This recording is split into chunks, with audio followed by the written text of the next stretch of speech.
अगर आपको कभी भी कुछ इस तरीके से मैसेज आता है तो समझिए कि आपके साथ बहुत बुरा होने वाला है। यानी कि गाइज अगर आपको कुछ इस तरीके से मैसेज आता है और आप उसे देख करके इग्नोर कर देते हैं तो समझिए कि आपके साथ बहुत बुरा होगा। तो गाइज चलिए इस वीडियो में यही जानते हैं कि आखिर इस मैसेज से आखिर कैसे फ्रॉड करते हैं, यानी कि सिर्फ और सिर्फ इस मैसेज से फ्रॉड हो जाते हैं। तो चलिए हम इस वीडियो को शुरू करते हैं। तो सबसे पहले आप यहाँ पर देख सकते हैं कि यहाँ पर आपको एक मैसेज दिख रहा होगा जिसमें कि लिखा गया है कि आपके अकाउंट को क्लोज कर दिया गया। यानी कि आप इसे अच्छे से पढ़ेंगे ना, रीड करेंगे तो यहाँ पर यही लिखा गया है कि आपके अकाउंट को क्लोज कर दिया गया और नीचे में एक साइड दिया गया है जो कि HTTPS करके वहाँ पर आप देखेंगे तो ब्लू कलर का साइड है जहाँ पर बताया जा रहा है कि अगर आप यहाँ पर अपने पर्सनल डिटेल्स को डाल देते हैं तो यहाँ पर आपके अकाउंट को चालू कर दिया जाएगा। यानी कि आपके अकाउंट को क्लोज कर दिया गया है, यहाँ पर आप डिटेल्स डालिए तो आपके अकाउंट को पुनः से चालू कर दिया जाएगा। तो गाइज हम आपको ये बता दें कि ये जो आप मैसेज देख रहे हैं पूरी तरीके से फेक मैसेज है। यानी कि ये मैसेज बैंक ने नहीं किया है, ये फ्रॉड करने वाले व्यक्ति ने यहाँ पर आपको इस तरीके से मैसेज किया है। यानी कि अगर आपको कुछ इस तरीके से मैसेज आता है तो यहाँ पर आप अपने डिटेल्स को कभी नहीं डालेंगे। और अगर आपके साथ ऐसा होता है तो आप पास के थाने में शिकायत करेंगे और साथ ही अपने बैंक में भी जाकर के शिकायत दर्ज जरूर करेंगे।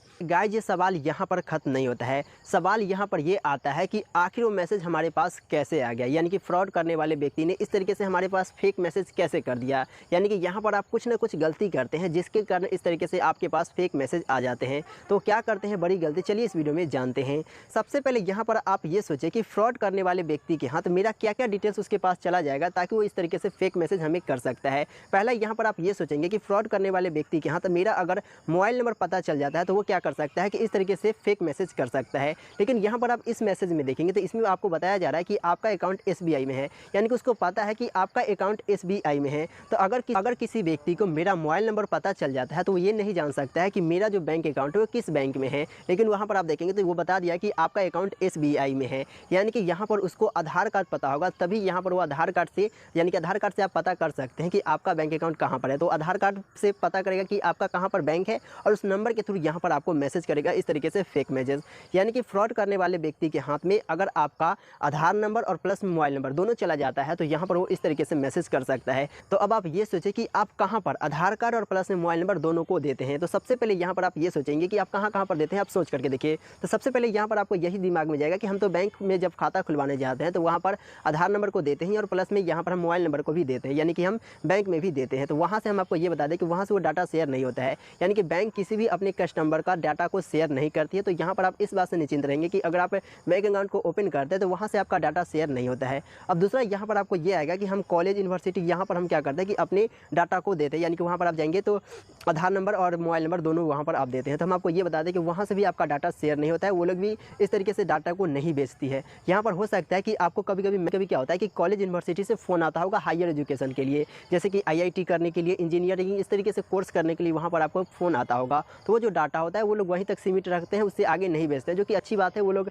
आपके हायर एजुकेशन के लिए फ़ोन करते हैं, अगर आप उसे बोल देते हैं कि हमको नहीं करना है तो वो लोग दोबारा कॉल भी नहीं करते हैं। तो यहाँ पर आप इस बात से भी निश्चिंत रहेंगे कि अगर आप कॉलेज में अपने डिटेल्स को देते हैं, जैसे कि आधार कार्ड, ये मोबाइल नंबर देते हैं, तो वहाँ से आपका डाटा शेयर नहीं होता है। आज यहाँ पर सबसे लास्ट में आता है कि जनगणना, यानी कि आप जनगणना के नाम पर भी आप क्या करते हैं कि अपने पर्सनल डिटेल्स को शेयर करते हैं, जो कि हर 10 वर्ष पर होता है। यानी कि 2011 में हुआ था तो अब 2020 में होगा, हर 10-10 वर्ष पर इस तरीके से जनगणना होता है।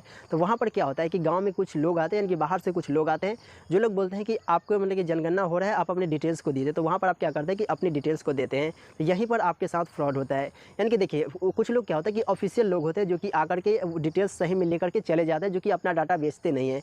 लेकिन कुछ लोग क्या करते हैं कि उसी में फ्रॉड करने वाले व्यक्ति क्या होता है कि उनको किसी भी तरीके से जनगणना से कोई मतलब नहीं होता है, और वो लोग आएंगे और आपसे कहेंगे कि जनगणना हो रहा है, अपनी डिटेल्स को दे। तो वहाँ पर आप अपनी फैमिली के डिटेल्स को देते थे, मोबाइल नंबर वगैरह सब कुछ दे देते, तो वहाँ से भी आपका फ्रॉड होता है। यानी कि यहाँ पर आपको ये नहीं बता रहा है कि आप जनगणना में अपनी डिटेल्स को ना दें। यानी कि देखिए जब भी इस तरीके से आता है आपके गाँव में कोई बोले कि जनगणना के नाम पर यहाँ पर अगर आपसे डिटेल्स मांगे, तो सबसे पहले आप मुखिया से जाकर के संपर्क कर लेंगे कि ये सही में बाहर से आया है, जो कि ऑफिशियल है या नहीं। यहाँ पर आप जाकर के मुखिया से संपर्क करेंगे, तभी यहाँ पर आप जाकर के अपनी डिटेल्स को यहाँ पर आप देंगे। किसी भी आरू खैरू को यहाँ पर अगर आप डिटेल्स को देते हैं तो यही आपका सबसे बड़ा फ्रॉड करने का चांस हो जाता है।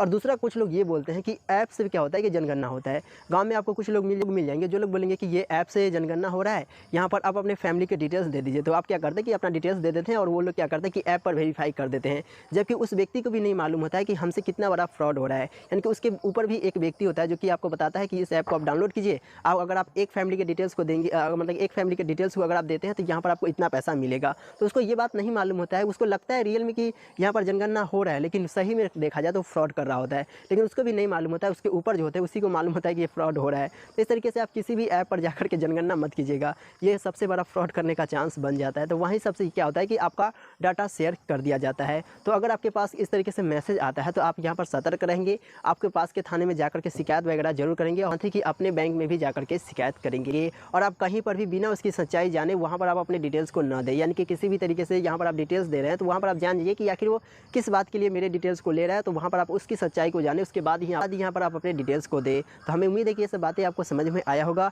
मिलेंगे एक नेक्स्ट वीडियो में एक नई जानकारी के साथ, तब तक के लिए जय हिंद।